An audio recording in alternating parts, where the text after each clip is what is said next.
Welcome, acolytes. Today, I'm reacting to a video. Frieren is right. Coexisting with moral busybodies is impossible. Sent in my Discord from Shadow Master. So thank you for this, because I would definitively not seen this one. But as it is, I actually gonna say it instantly. Yes, it's correct. It's impossible to live with more busybodies the entire time. Why? Because they are more moral busybodies, in fact. So let's just start. Now, this is a very popular study which is becoming a meme around the conservative circles. And it's really interesting when you look at it. I talked about it on my main channel. Basically, the study correctly assumes that human beings have a finite level of compassion and empathy. It's kind of like having mana, and when you're casting a spell, like some mana is allocated there. Yep. In other words, like, it is impossible for a human being to care about everything and to be compassionate about everything. And so they have to prioritize, like, which are the things you care the most. It's like that hypothetical experiment. There's a burning building, and there's two people inside it. You can only rescue one. Which one do you go for? Like, this is what the experiment tries to analyze.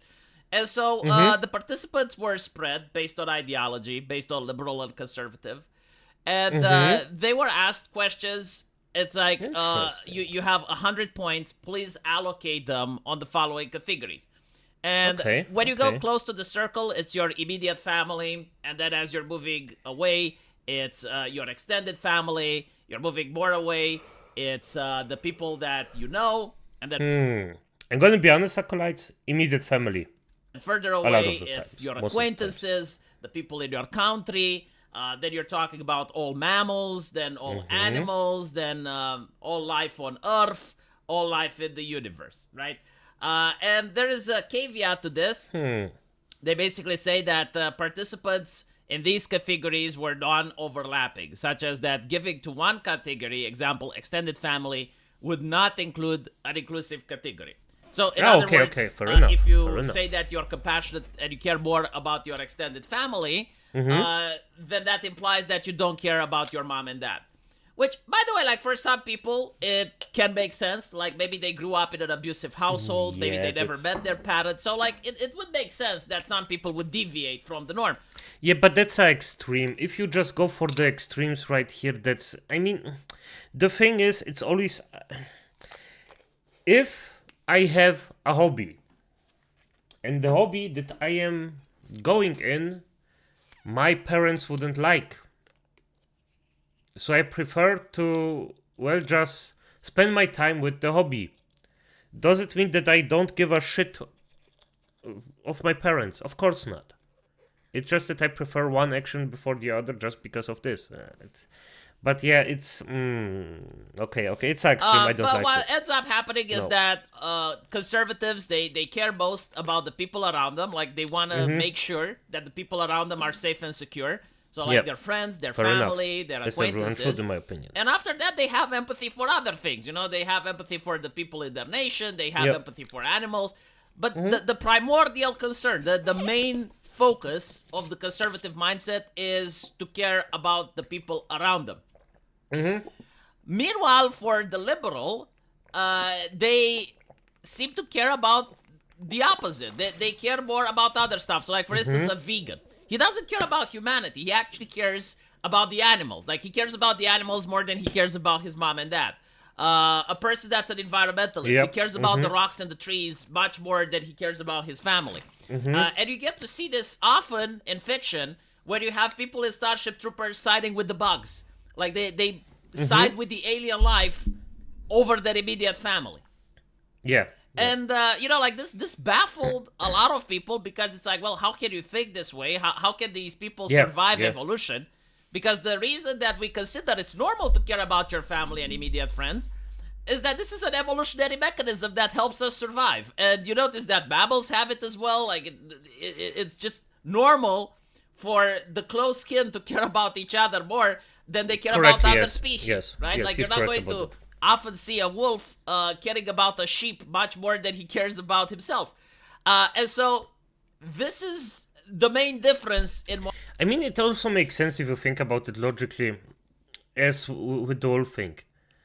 Of course, he's gonna eat the sheep because he wants to survive. And the fact of the matter is, family, friends, or just someone that you can actually associate or be with, it just makes the entire survival thing way easier. It's not even close.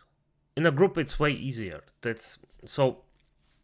Maybe there is a evolutionary thing, but I would also argue that there is an emotional thing where most people just don't want others to suffer in any way. So there's that. morality, right? But the interesting thing with Frieren, and I noticed that it's actually true that coexistence is impossible. Yeah. And it's not because like some people have different moralities. Like some people are vegans and they care about animals more than they care about humans. Like that by itself No. doesn't make coexistence impossible. Demons are a different thing. The fact that they try to force their morality on you, they're trying to enforce their way of thinking and make sure that everyone on the planet thinks as they do, is the actual problem, which is why it makes coexistence impossible. The vegan coming to your table and screaming that meat is murder, the vegan is making himself a problem. Like, you had no beef with him, you had no reason to hate him, but he wants you to hate him. He wants to be in your life, that despicable person. Despicable, and if that by was the way. to happen like non-stop, then you'd actually start investing resources in order to fuck with him, just like he's fucking with you. And this Correctly. On point. Because this is the same thing that it's the same thing as I'm always saying. If somebody F's with me, and he actually proves that he's worth my time, I'm going to do everything just to F with him so he loses the maximum amount of nerves, time, money, everything, just so he knows, well, if you fuck around with me, I'm gonna fuck around with you. And other people that think like him will think 2 times before they actually attack me. creates conflict, it creates fiction that prevents the coexistence. The same thing with an environmentalist. Like, they will block a road in order to fuck with you. Like, now they have become a problem. The interesting thing is that they believe that by doing this, you will actually understand their ideology. That by them screaming that meat is murder, you will understand and you will agree with them. And if you too become a vegan, they will leave you alone. But the thing is, it's like, no, now you hate their ideology even more. Now you despise their ideology because you blame their ideology for brainwashing them so that they decided to become your problem. Mm-hmm. And so, like, the only reason they do this is because they have a fundamentally different morality than yours. Correctly. And, you know, I thought about this, like, applying it to fandoms, applying it to video games, applying it to anime, applying it to fiction, to entertainment. Yep. There are these people that literally have this mentality, right? Like, instead of caring about themselves and their family, they're more concerned with what other people on the internet do. Yep. Like, they have this extended, like, the morality of a busybody is similar to this, but instead of empathy, it's like shit that they care about. Instead of caring about themselves, their family, their close friends, their acquaintances, they care about other people online from different countries, from different nations, and they're, like, really concerned, like, what type of entertainment do you consume? Do you have, like, a lady with a plump ass that jiggles? Like, that's haram. You shouldn't have that. Yeah. And again, like, coexistence with these people in any fandom is absolutely impossible. It's not just a fandom, it's all around. If you ever had a neighbor as a busybody acolytes, you will know that this is just unacceptable. Yes, we all have differences in thinking or stuff like that, but in the end of the day, we can coexist without any bigger problems or even speak normally. Then you have freaks like that actually just say, hey, yeah, no. That's why, no, just no. Because the core of the fandom, they care about themselves, their friends, and their acquaintances. You know, like, what goes on their Discord, what movie they're going to watch tonight, what they're going to, what video games they're going to play with their friends. That's the concern of normal people. But then you have the authoritarians, the tourists, the moral busybody, whose concern is with you, even though they're a stranger to you, and they are so detached to you that they're in the outer layer of a 17. Correctly. So they're upset that And you're... they will never meet you in real life. Never. Never ever. That's the thing with moral beasts, but they just want to make you miserable. That's all. They're doing this just to make you miserable so they can feel for some freaking reason good about themselves. And most of the time, they aren't doing anything good with it.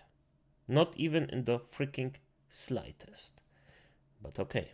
a degenerate because you like playing the first Descendant, while they themselves are surrounding with people that are extremely more degenerate than you, not because of the entertainment that they watch, but what they actually do in their real lives. Correctly. Like for instance, you can have a person that's really concerned about what other individuals watch in entertainment, while they surround themselves with wife beaters and other individuals of that nature, right? Yep. It's fucking bizarre when you're looking at it, but I think it's like something with their morality that's completely fucked, where they think that they have decided to judge society based on the entertainment of what other people do rather than, you know, their real life actions, the community that they involve themselves in, the type of job that they have, how productive they are for society. Like, none of that matters. It's like, no, tell me what video games you play. And so, like, these people are completely unhinged. Like, their morality is so foreign, so alien to the rest of us, that we generally can't understand them. Like, we don't even know how to communicate with them. Right? Like, it's fucking bizarre. You're going to work. You're doing a hard job in the wage cage. You're coming home. You're tired. You're taking care of your family. You're making sure that your baby and your wife are fine. And then you sit down to play some video games and you have this chucklehead coming screaming at you that meat is murder. Where the fuck did they come from? Fuck is their problem, right? And this is like the thing that's happening in almost every single community that I can think of. It wasn't like this before. A couple of years ago, like 10 years ago, it wasn't like this. I think it all started in 2016. Like, it was normal for people outside the community not to understand the people inside. Like, if you're a goth person, you know, it was normal for, like, normies to not understand the goth aesthetic. If you are a heavy metalist, it was normal for people that were outside the rock culture to criticize you. But now it's, like, from within the fandoms. Like, you're listening to heavy metal and you have another person shouting at you because you're listening to a band they hate, and that band has problematic lyrics. Yeah. Right? Like, this is what we're talking about. Same thing with video games. Like, you're playing video games and some person comes screaming at you because the game was made in China. Or some other nonsense. Correctly. And yeah, like, coexistence with these individuals is impossible, which is why the backlash is desperately needed. Like, people need to tell these people to fuck off. Like, we're not interested in their morality. They're not our friends. They're not our family. They're not in our circle of concern. And what they require is the block button. What's also interesting is that they're not, like, actually trying to change things, right? Like, they're not starting NGOs. They're not starting political movements. They're not pressuring companies to change. No. They're just screaming at random people online. Correctly. Which is really weird because I think, like, this is why they do it. They just get the rush. It's like the moral crusade enjoyment. Right, like I think it's more that it has more to do with not just because they think that they are like the better. Of course, that's a gigantic part of it. Most of the time, they actually think that they get more, or they get more social interaction, or this is their only social interaction that they have. So, yeah, and it's negative. They just want that other people feel as miserable as they are. They see an anime artist that draws a black character white, and so they start harassing the artist. Like, are they trying to change society? Is it going to change anything? No, of course not. But is the fun in doing it? It's the enjoyment they get from harassing, and they probably, like, with their morality, they're convincing themselves that they're doing something good. Yes. When all they're doing is being cheeky little shits online. They're being spurts. Right? Nothing changes. Nothing disappears overnight. But it's basically like them trying to become the vegans of our entertainment. Yeah, not a good title to have, Acolytes, so yeah. But basically, the thing is just live and let live, Acolytes. It's just... I'm not even saying it correctly. Live, let live, and serve me. Simple as that. So you know. Just do the correct thing, especially the third one. But as it is, Acolytes, good night.